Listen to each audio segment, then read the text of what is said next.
akala nyo immune ako? FOMO ako. Kaya siguro na FOMO sa inyo. FOMO is real, no?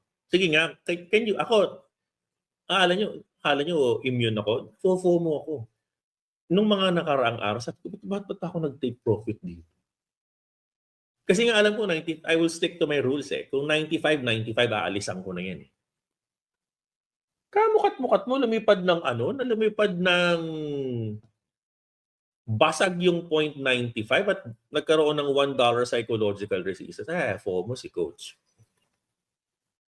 Okay lang. Sabi ko, okay lang. Pero masakit eh. No? Masakit, to be honest. Masakit. Siyempre, binitawan mo ng maaga eh. Binitawan mo ng maaga.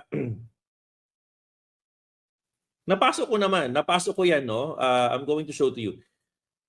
Napasok ko yan, 0.91 to 0.95.